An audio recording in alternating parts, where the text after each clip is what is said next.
गर्मी के मौसम में आम सभी को लुभाता है क्योंकि इसका स्वाद ही इतना लाजवाब होता है। लेकिन बात जब अपने घर के पेड़ के आमों की हो तो स्वाद ही बदल जाता है।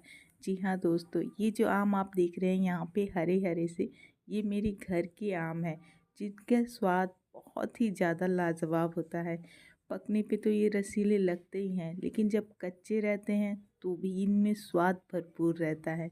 आज सुबह जब मैं छत पे गई तो प्रकृति ने ऐसा मेरा स्वागत किया जिसकी मुझे कल्पना भी नहीं थी। कुछ फूल खिल चुके थे और कुछ कलियां अभी खिल रही थी। आसमान में सूरज की किरणें भी पूरी तरीके से फैल रही थी। ये अद्भुत नज़ारा और मनमोहक दृश्य मानो हृदय में इतनी शीतलता प्रदान कर रही हो कि जीवन ही धन्य लगने लगा।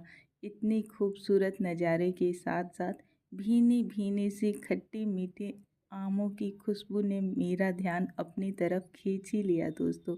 मैं मजबूर हो गई, मुझसे रहा ना गया।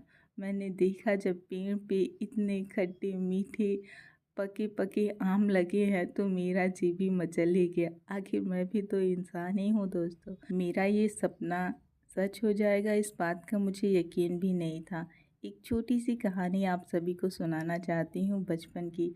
हमारा एक बागीचा था घर के पास में जिसमें बहुत सारे फल थे, जैसे कि अमरूद, कटहल, आम के पेड़। और अमरूद के पेड़ तो बहुत सारे थे। हम चारों भाई बहन ने अपने एक एक पेड़ को चुन लिया था कि ये मेरा पेड़ है। उसी समय मैं बैठे बैठे मम्मी से कहती थी कि काश अमरूद की जगह आम का पेड़ होता तो आज हम लोग को आम भी खाने को मिलता अपने घर पे बैठे बैठे। और देखिए, कुछ सालों बाद मुझे नहीं पता था कि इस ब्रह्मांड ने मेरी ख्वाहिश को इतनी खूबसूरती से सजो के रखा है जो समय आने पे मेरे सामने है दोस्तों। ये मीठे ताजे रसीले आम मैं अपने हाथों से तोड़ रही हूँ, और वो भी अपने छत पे बैठ के, जबकि ना मेरे पास कोई बागीचा है ना ही ज़मीन। कहते हैं ना कि जब सपने सच होते हैं तो पूरी कायनात लग जाती है उसे सच करने में। मुझे नहीं पता कि कितने लोगों को इन बातों पे विश्वास है, लेकिन मैंने देखा है अगर सच्चे हृदय से आपने कोई सपना सजोया है तो ये प्राकृतिक उसे ज़रूर पूरा करती है। तो बस कुछ खट्टे और कुछ मीठे आमों को तोड़ते हुए मैं आज के दिन की शुरुआत की। आप देख सकते हो कि इन पेड़ों पे कितने पके पके से आम लगे हैं और कुछ अभी कच्चे भी हैं। तो आज इन्हीं के साथ अपने दिन का स्वाद बढ़ाते हैं दोस्तों। चलिए, पहले मैंने छत से ताज़े ताज़े इन आमों को तोड़ लिया और नीचे जाके मम्मी को दे दिया। बोला, मम्मी जल्दी से इसे खटमिठिया बना दो। और यहाँ पे मेरी मम्मी फटाफट से लग गई। माँ तो माँ होती है दोस्तों, बच्चों की हर ख्वाहिश पूरी करना ही तो उसकी ज़िंदगी होती है। तो इस तरीके से मम्मी भी मेरी ख्वाहिश को पूरी करने में लगी। सबसे पहले मम्मी ने यहाँ पे आम को अच्छे से धो लिया था। आज मेरी तबीयत थोड़ी सी ख़राब है, आवाज़ थोड़ा भारी सा हो गया है, गला भी बैठ रहा है, तो इस बात को थोड़ा सा आप लोग अनदेखा भी कर दीजिए। हमारे यहाँ आम की मीठी चटनी को खटमिठिया बोलते हैं दोस्तों। इसे अलग अलग शहर में अलग अलग नामों से बुलाया जाता है, लेकिन इसका स्वाद और बनाने का तरीका सेम होता है, बस थोड़ी से मसाले अलग अलग हो सकते हैं। और इस डिश को बनाने के लिए आपको कच्चे कच्चे आम लेने हैं। यहाँ पे जो मैंने आम लिए हैं उनमें कुछ आम पके हुए भी हैं जो कि पूरी तरीके से नहीं पके हैं। तो आपके पास कच्चे और पके आम हो तो आप दोनों को भी मिला के बना सकते हो, नहीं तो आपको यहाँ पे कच्चे आम ही लेने हैं। इस तरीके से आपको सभी आमों को एक एक करके छील लेना है दोस्तों। और उसके बाद तो यहाँ पे आप सभी देख सकते हो कि 4 आम पूरी तरीके से कच्चे हैं और 2 थोड़े से मीठे हैं। अब इन्हें अच्छे से हमें पानी में वॉश कर लेना है ताकि जो गंदगी है वो बाहर निकल जाए। तो यहाँ पे आप लोग देख सकते हो दोस्तों, ये आम जो है पूरे आधा केजी है और अब इसे हमें कट करना है। तो कटिंग में कोई विशेष ध्यान देने की आवश्यकता नहीं है, ये पूरी तरीके से आपकी इच्छा के अनुसार है। आप जैसा खाना चाहते हो उस तरीके से इसे काट कर सकते हो, छोटे पीसेस, लंबे पीसेस, मोटे पीसेस। हाँ, एक बात का आप लोग को ध्यान रखना है कि इसके अंदर से जो गुठली निकलेगी, ज़रूरी नहीं है कि उसे आप लोगों को फेंकना है या हटाना है। कई जगह पे गुठली का भी इस्तेमाल होता है और हमारे यहाँ भी इस चटनी के अंदर, जिसे हम खटमिठिया बोलते हैं आम की, उसमें गुठली को भी मिलाया जाता है।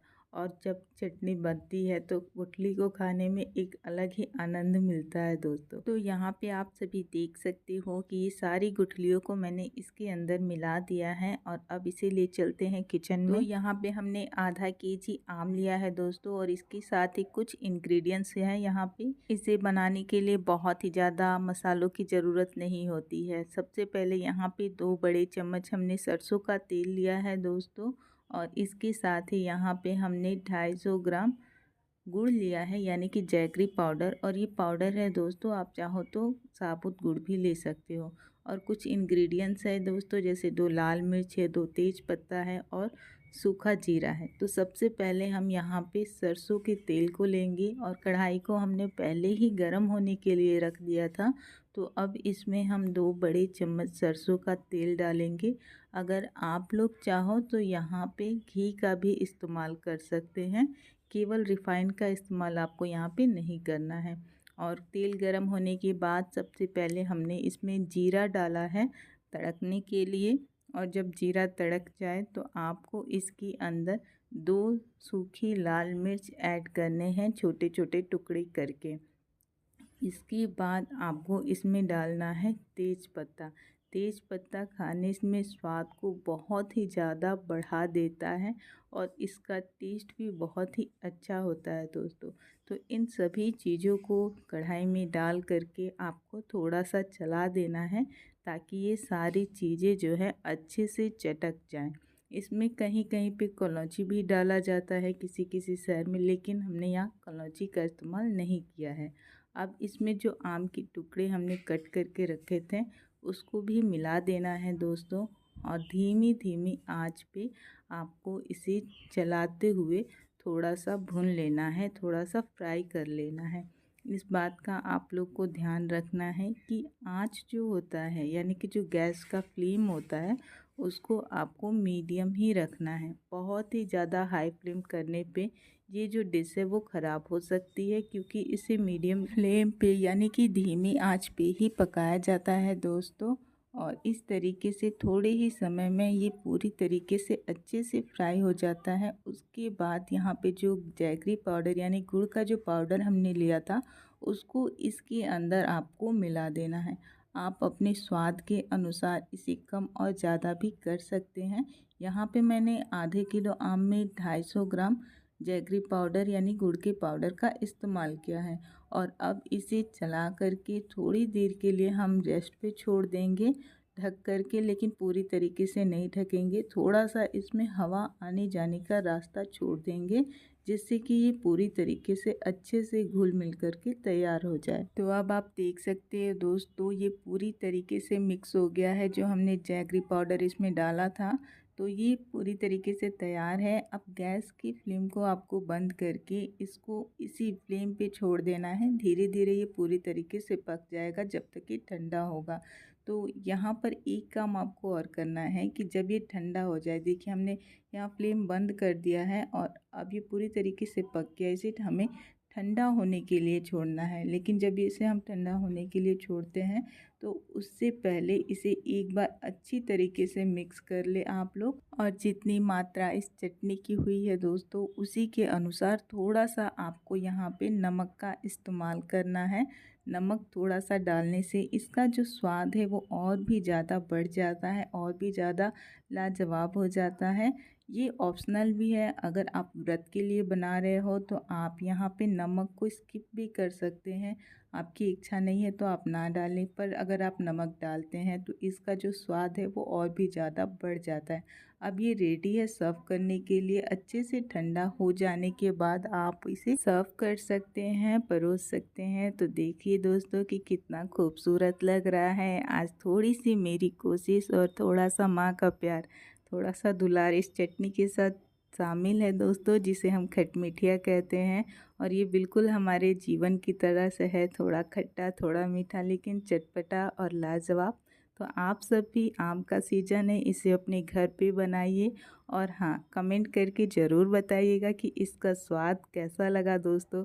और मैं आप सबकी छोटी बहन हूँ, अगर अब मेरे से कोई गलती हो जाए तो कृपया उसे अनदेखा कर दें और अपना प्यार, दुलार और सपोर्ट हमें इसी तरीके से देते रहें, ताकि हम माँ और बेटी हर दिन आपके लिए एक नया व्यंजन, एक नया स्वाद लेकर आए। तो आज के लिए इतना ही दोस्तों, मिलते हैं कल फिर एक नए स्वाद के साथ, एक नए व्यंजन के साथ, इसी उम्मीद में कि आप सब जहाँ भी होंगे स्वस्थ होंगे, खुश होंगे और माता रानी आप सब पे भर भर की कृपा बरसाए। मिलते हैं अगली वीडियो में दोस्तों, तब तक के लिए राधे राधे।